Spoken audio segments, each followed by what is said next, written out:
Hey guys, what is going on? You got Quinera here coming at you with a brand new video on Blade and Soul, and today I'm going to be going over the mini boss mechanics for the new Demon's Bane dungeon, Twilight Forest. This mechanic guide I will have a follow-up video for the last boss, but this is for stage 3 and 4, and I believe actually these mechanics will be the same for stages 1 and 2. So yeah, we're just going to go ahead and get right into it. So this boss's mechanics are actually quite simple, and I know that his first phase does not happen until 80%. I am not quite sure when the next phase happens. I want to say those two phases. I think it's like 2 or 3 phases that he has. I could be wrong. I think it's at least. I know it's at least 2. I'm not quite sure if there is a third phase, but all the phases are the same as far as the mechanics go. So we're just going to go ahead and get started. I'm going to go ahead and start it here. So like I said, yeah, these mechanics are quite easy. And so basically you just start the fight. We just start off fully bursting because we just want to get him down to 80% as quickly as possible so we can go ahead and phase him. And yeah, so he will do some slams towards the tank, and he will do some of the other red slams that you saw. So whoops, we'll just back up right here. So once he goes into his phase, he will actually jump to the middle of the room, as we're about to see here. Just wanted to play it back so you guys can see. So as you can see, here he goes. He is now jumping to the middle of the room. So at this point, when he jumps to the middle of the room, there is supposed to be a room-wide wave that you need to jump over or iframe. I would recommend just jumping over it. That way you can save your iframes for something else in case something were to happen. So as you can see here, we're going to jump, or he's about to jump. Yeah, so now he's getting ready to jump. Here he goes, jumping to the middle. Now normally there's supposed to be a wave, but you can't see it. I think it's a glitch in the game, or a bug, or whatever. But just make sure that you jump, that way you don't get knocked backwards. So now he is starting his phase. It says King Stumper is choosing a target to decapitate. And basically this is the mechanic is basically a far mark. So whoever is furthest away is going to be the one that's marked first. So, which in this case it's me. So as you can see now, there are some ticks that have spawned at the corners of the room.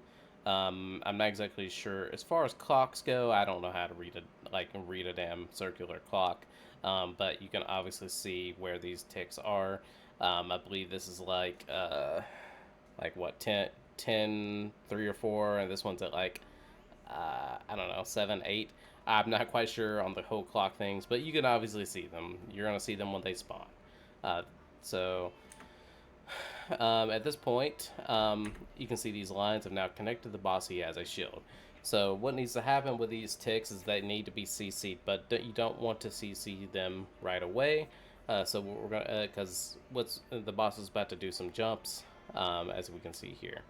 So he's gonna do 5 jumps. So he's gonna do 4 of these jumps in a normal timed pattern. So he's gonna do 1, 2, 3, 4, and then the 5th jump is actually going to be delayed.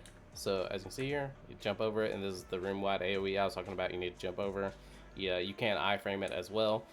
So after that is done, that's when you want to pick 3 people out of the party to go and CC these ticks. So I'm just going to CC the one that's right behind me, and as you can see, since I was the furthest one, he prefers to decapitate his target. In this case, it was me.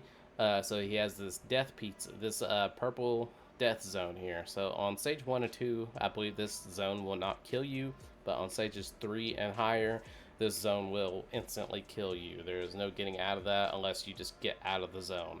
So you can see here, I just kind of SS'd away out of the zone. At this point, you just kind of want to stick close to the boss because he's actually going to do more pizzas around the room. I believe the marks go from furthest to closest. So now he should be doing one, yep, to this person here. So he's gonna do one towards them. You just want to make sure that you get out of the way, and so on and so forth, from furthest to closest.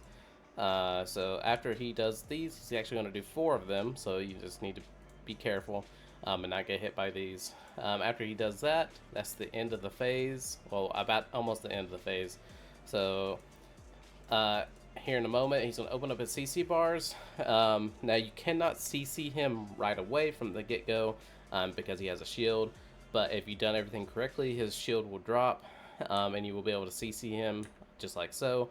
At this point, we have a KFM who grabbed the boss, and then we're free to DPS him down pretty far. So I want to say uh, the phases are at 80 and probably 80 and 60. 80, 60, and maybe 40. I'm not quite sure. I can't remember if he has a third phase. And most parties that I've been in, we've only seen 2 phases at most.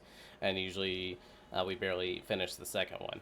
So again, he is doing this his second phase, which is exactly the same as the first. He's gonna spawn the ticks around the room, and then he's gonna do some jumps. So you just want to make sure that you're jumping over his mechanic here. The 5th jump is delayed.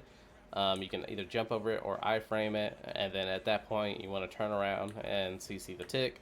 So as you can see, he is now, it says King Stumper prepares to decapitate its first target. That death pie is faced at me, so he's going to do one towards me. And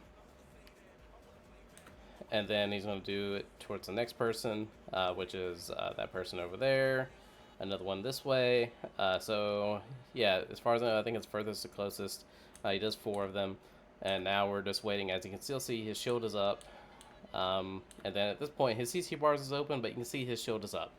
You have to wait until that shield drops before you can CC him. Otherwise, you throw your CC into absolutely nothing. So as you can see, now his shield dropped just a second afterwards, or a few seconds after, or at least a couple. And now we're able to CC him, and then we just kill him from here. Easy peasy.